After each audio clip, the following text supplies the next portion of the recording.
And I'm Jake Hoffman. And this is Moderately Outraged. This week, following the Supreme Court's ruling strengthening religious protections against discrimination lawsuits, the reaction from the left was swift and one of visceral anger. And that got me thinking about an idea that we've been bouncing around between each other for some time now. And that's that the left has become its own religion. The religion of wokeism. Yeah, and if you look at the population of America right now, we have about 25%, 1 in 4 Americans identify as non-religious. They are not affiliated with any of the organized religions. And if you look at that number for millennials, the number jumps all the way to 40%. 40% of millennials are non-religious and not affiliated with any organized religion.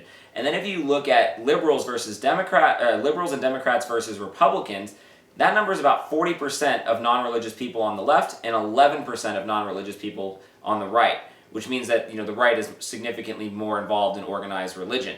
Now, why does this all matter? Well, if you look back at 1972 at what these numbers look like, that was only 5% of the country.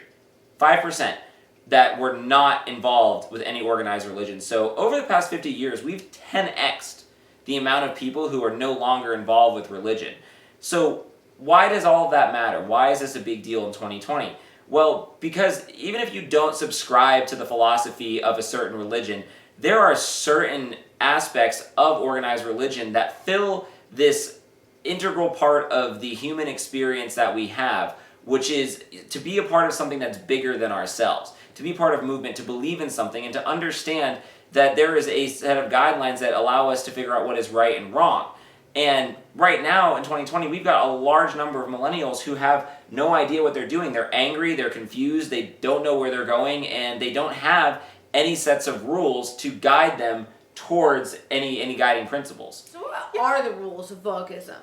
The rules are that you must evangelize, so to speak, anti-racism, anti-fascism, and social justice at all costs. And you must always follow the ever-changing narrative to a T. And if you don't, you risk being offered up as a sacrifice to the mob and being ousted from the religion.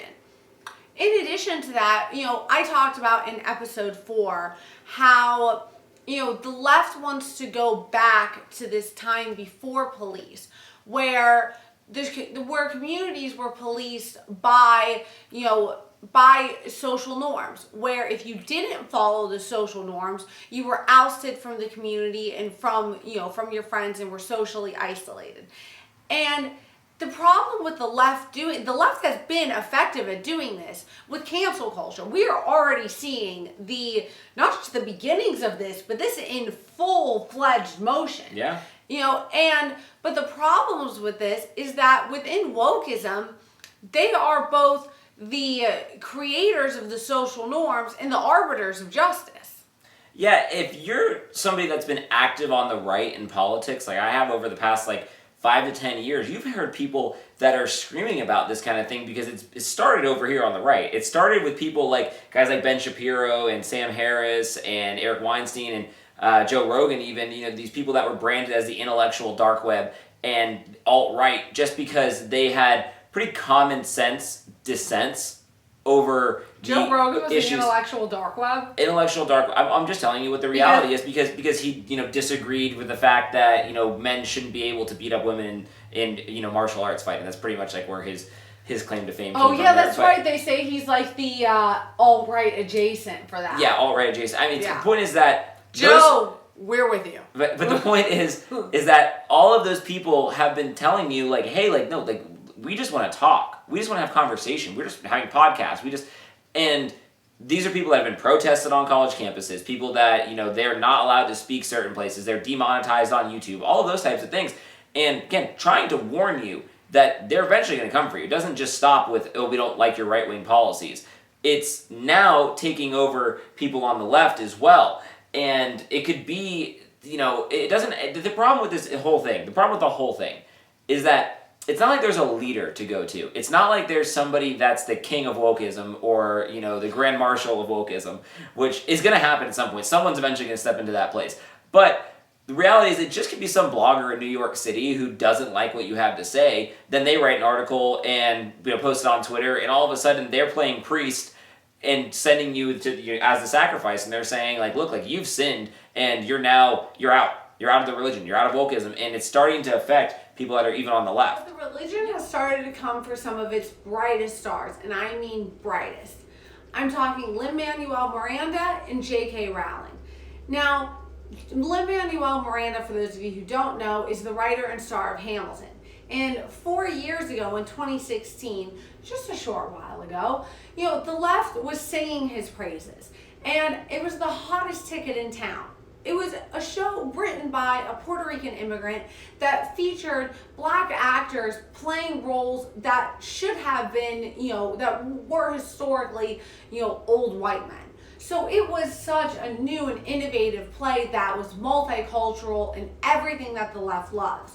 But now, 4 years later, under the lens of 2020, it didn't talk about slavery enough. It didn't have enough of a focus on Hamilton being a slave owner.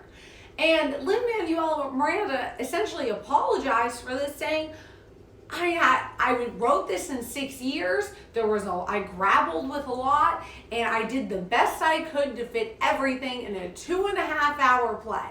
Like, come on, guys. Like, give the man a break. He wrote an amazing play, and just to snap on him like that and go like, well, what about the slavery stuff? Like, not to say that that's not important, but don't you think that having black actors play the role of Hamilton, don't you think that maybe that says something about slavery and how far black people have come in America? Maybe. That's the way I see it. I think maybe that's the way Lin Manuel Miranda would hope to see it. But you're looking at it with too much common sense and understanding. I am. That's not the point of this. That's not wokeism. That's wokeism. Not wokeism. You're not wokist. I'm not wokist. And under wokeism, they came for J.K. Rowling because she dared to get with a group of other authors and say, hey, maybe, and they were all very delicate with their wording, but to say, hey, maybe, just maybe, this cancel culture stuff might be going a little too far. Just throwing it out there, and they came for her. All the people that loved, saying that they were muggles and whatever, You were also clearly not a muggle. I'm not a muggle. But they came for her, tooth and nail, and they were just so disappointed in her. Just for saying, maybe canceling people who have the audacity to dissent with you is wrong. Yeah, and it's like, this is a group of authors like Stephen King and, again, J.K. Rowling, these people that have, great storytellers who don't want to be subject to being part of the cancel culture because, again, they're going to eventually, they all realize that they're going to write something at some point that's going to upset somebody, and then they're going to get canceled. Then no one's going to buy their books anymore. And I mean, it's just, again, something that we've been warning about for a really long time, and now they want to listen. Yeah. Yeah, and it's we've been talking for a long time about how, the left talks about how, they're the group of equality, and I think Donald Trump calls them the tolerant left. And that really actually is a great ironic name because they are tolerant to, seemingly everything as long as you follow their religion. And the second that you you under their rules are now intolerant, they kick you out. But the thing they are the most intolerant to is freedom of thought. But what we're seeing is the left in wokists being just as intolerant as all of the religious institutions that they claim are intolerant. Yeah, it really is amazing because, one of the things that I personally have had an issue with the church for is the way that they have treated, gay people and the way that they have, kicked gay people out of the church. And that's something that the left brings up very frequently. Well, the left is ironically just as intolerant to those who are on the right, or not even on the right, but like the J.K. Rowlings of the world who just dare to express a freedom of thought. Or maybe people who just, want a nuclear family, like a normal yes. 4-person family. That's not okay anymore. No, it's not, because having according to the left, or something I recently read, was that having a nuclear family makes it abnormal for those who don't have a nuclear family.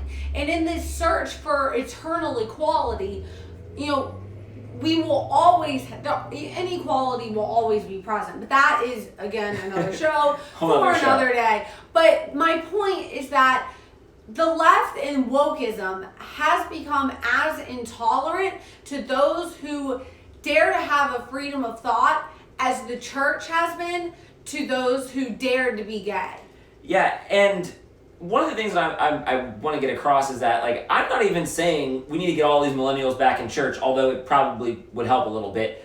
My point mostly is just that, like, if you take the religion out of everyone's lives, it takes everybody to, again, this point where they're looking and searching for some sort of greater meaning in this world, and they just can't find it. They can't find it, and so, like, they're finding their way into politics, because politics will fill that void. Politics, like, it can get into a groupthink, they can get into an organization that helps them, come together for some sort of greater good, better than themselves. And what you're witnessing right now is basically the birth of a religion, which is really what a cult looks like, because at least religion has been fine-tuned over millennia, where it's been challenged and they've gone back and forth, and they've, maybe they've excluded some pieces of the Bible that they don't want to use anymore, in controlling the society. I mean, that's just the reality.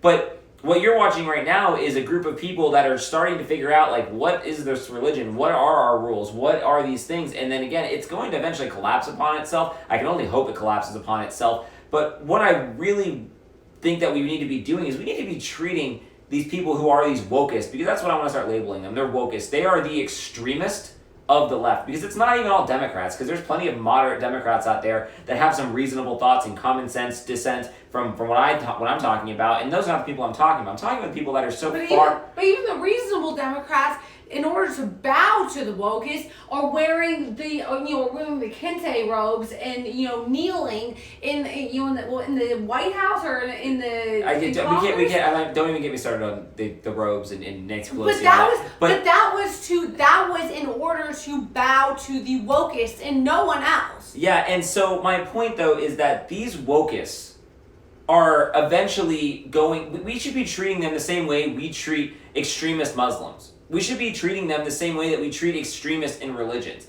Because when you hear somebody say something very extreme on, let's say that they're Muslim, let's say that they're somebody really far extremist, they come out and say something like, I don't know, death to America, or I don't know, all Jews need to be perished from Israel, and we need to clear out them all between here and the Red Sea, and all of those different types of things.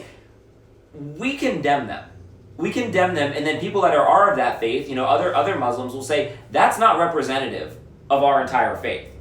And that's what Democrats should be doing. Democrats should be looking at these people and going, this is not how our culture should operate. This is not the set of rules that we want to live by. This is not representative of our entire party. But instead, they're bowing to that. They're bowing to that type of mentality, and they're saying, no, we need to do everything we possibly can to accommodate this small faction of our religion. Because it is a religion, it's becoming a cult, and again, we need to treat it as such. We really should banish it to the corners of our country. Let them, they can say whatever they want, but it should be, every time they speak, it should be treated the same way that it is some far extremist religion person coming out and giving some idea, and we go, that's not how we operate here in America. Like, you're allowed to talk however you want. Well, the problem with that, though, is that so many normal Americans and average Americans, are jumping in on it. And that when they see a hashtag that they like on Twitter, because again, there's, especially during COVID, when everyone's locked in their homes, there's this needing to belong. And, I made a video about the Blackout Tuesday and how empty that was. And it was just you watch so many people bowing to just this peer pressure and just needing to, be a part of the wokeism and say that, like, I'm with you guys. And, whether they cared about black people or not, they wanted to be a part of this movement. Because right now, so many people don't have anything else. They don't have school, they don't have work, they don't have social gatherings. So this movement is only growing in numbers right now, and we need to, be talking about it. And we need to be speaking about it, like he said, like a religion, like a cult, because that's really what it is, because it is infecting our society, and it is controlling our society the same way that religion did back in the 50s. Yeah, so And neither are good, quite frankly. So I think what people need to realize, like if I have other millennials who are watching this show, and especially my Democratic friends who are on that side, on the left, my moderate, common sense people out there in the middle, I just implore you to understand that like this isn't something that can be written off as these people are just anti-racist, they don't like the right, they don't like the far right, they don't like the alt right, because eventually as you see, it's slowly moving over. It's not just all the people on the right are bad anymore. Now it's people in the middle are bad. Now it's people even on the center left are bad. And Democrats are bad. And it's like, again, it's going to start eating itself because you cannot out-woke each other at some point. And I really cannot wait for it to implode and we can go back to having some sort of normalcy in this country. Yeah, and I worry that what happens if it won't? Will somebody stand up against these people? Yeah, that's what has us moderately outraged this week. So if this episode had you moderately outraged, please like, subscribe, share the video. I want to thank BizPack Review and Conservative News Today for putting us on their platform. And until next week. Thank you for watching.